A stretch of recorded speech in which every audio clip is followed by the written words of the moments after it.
అందరికీ నమస్కారం అండి. అందరూ ఎలా ఉన్నారు?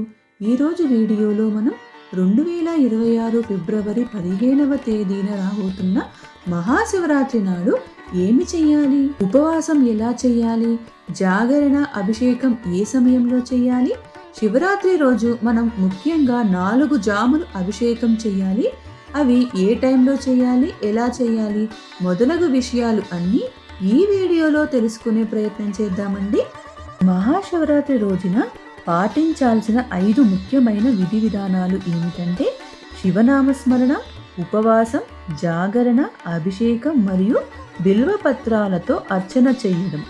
ఈ 5 విధి విధానాలు పాటించడం వలన జన్మ జన్మ పాపాలు పోతాయని శాస్త్రాలు చెబుతున్నాయి.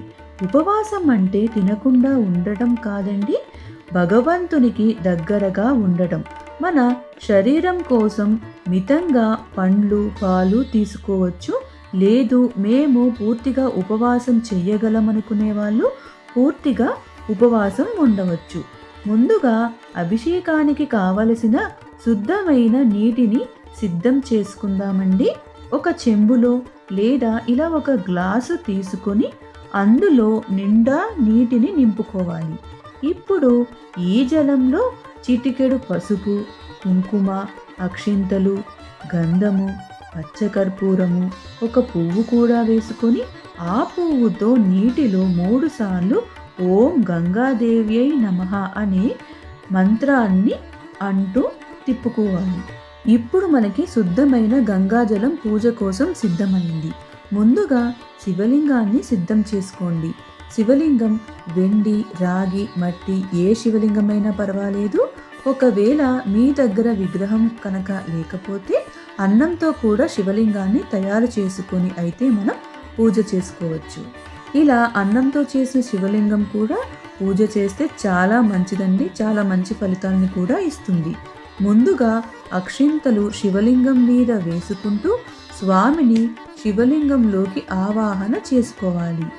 ఇప్పుడు ముందుగా సిద్ధం చేసుకున్న జలంతో నందికి, ఆ తర్వాత శివలింగానికి అభిషేకం చేసుకొని తరువాత పంచామృతాలతో అంటే ఆవు పాలు, ఆవు పెరుగు, ఆవు నెయ్యి, పంచదార, తేనె, ఇవి పంచామృతాలతో అభిషేకం చేసుకొని జలంతో శుభ్రం చేసుకోవాలి. ఇప్పుడు గంధం, విభూతి, పసుపు, కుంకుమ నీళ్ళతో అభిషేకం చేసుకోవాలి. మీకు కుదిరితే కొబ్బరి నీళ్ళతో, పళ్ళ రసాలతో కూడా అభిషేకం చేసుకోవచ్చు. అయితే అభిషేకం చేసిన పంచామృతాలను ఈ నీటిని ఏం చేయాలని అనుమానం అయితే వస్తుంది కదండి. అయితే ఈ పంచామృతాలు మీరు స్వామివారి ప్రసాదం కింద ఇంటిల్లిపాది కూడా మీరు స్వీకరించవచ్చండి. అలానే ఈ విభూతి నీళ్ళు, గంధం నీళ్ళు, కుంకుమ నీళ్ళు అయితే నెత్తి మీద జల్లుకొని మిమ్మల్ని మీరు శుద్ధి చేసుకొని మిగతా వాటర్ని పూల మొక్కల్లో ఎక్కడైనా సరే మీరు పోసుకోవచ్చు. అభిషేక అనంతరం మళ్ళీ శుద్ధమైన జలంతో శుభ్రం చేసుకొని గంధం బొట్లుతో అలంకరణ చేసుకోవాలి. ఇప్పుడు అభిషేకం చేయాల్సిన ముఖ్యమైన 4 జాముల గురించి తెలుసుకుందామండి. మొదటి జాము సాయంత్రం 6 గంటల నుంచి 9 గంటల వరకండి. రెండవ జాము రాత్రి 9 గంటల నుండి 11 గంటల వరకు. మూడవ జాము అంటే రాత్రి 12ంటికి లింగోద్భవ కాలంలో ఒకసారి చేసుకోవాలి. అలాగే ఉషాకాలంలో అభిషేకం అంటే 16న 4 గంటల 30 నిమిషాల నుంచి 6 లోపండి. ఇలా కుదిరితే 4 జాములు పంచామృతాలతో కానీ లేదా శుద్ధమైన జలంతో కానీ అభిషేకం చేసుకోవాలి. ఇలా శివరాత్రి రోజు ఉపవాసం, జాగరణ చేసుకొని అభిషేకం చేసి ఆ శివపార్వతుల ఆశీస్సులు పొందే మహాపవిత్రమైన శుభదినం కనుక ఇలా అభిషేకం చేస్తూ శివనామ మంత్రాలు చదువుకుంటూ అభిషేకం చేసుకోవాలి.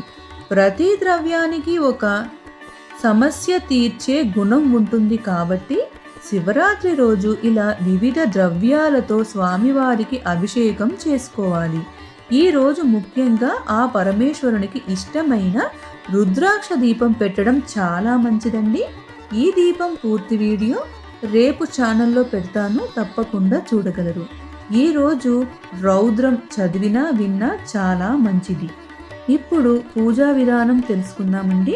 ముందుగా ఎటువంటి ఆటంకాలు కలగకుండా ఉండటానికి పసుపు గణపతిని కానీ, మీ ఇంట్లో విగ్రహం ఉంటే విగ్రహానికి కానీ గంధం బొట్లు పెట్టుకొని స్వామివారిని ఆవాహన చేసుకొని దీపం, ధూపం, నైవేద్యం, హారతి ఇచ్చి వినాయకునికి పూజ చేసుకోవాలి.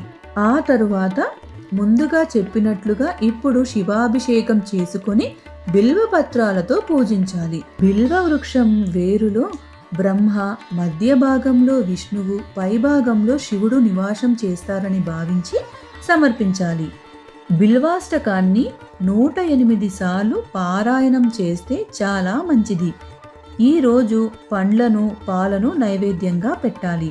ఇప్పుడు 2026 ఫిబ్రవరిలో శివరాత్రి ఎప్పుడు వచ్చిందో, ఏ సమయంలో పూజ చేసుకోవాలో చూద్దామండి. ఫిబ్రవరి 15వ తేదీ ఆదివారం రోజున అయితే మహాశివరాత్రి జరుపుకోవాలి.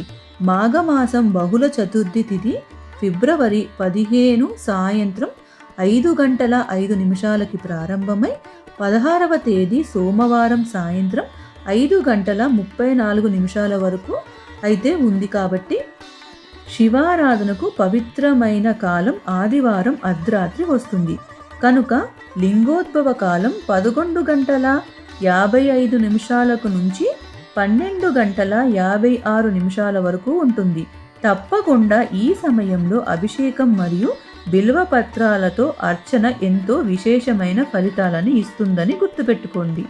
శివరాత్రి రోజు ఉపవాసం చేయదలిచిన వాళ్ళు ముందు రోజు అంటే శనివారం రాత్రి నుంచే ఉపవాసం పాటించాలి.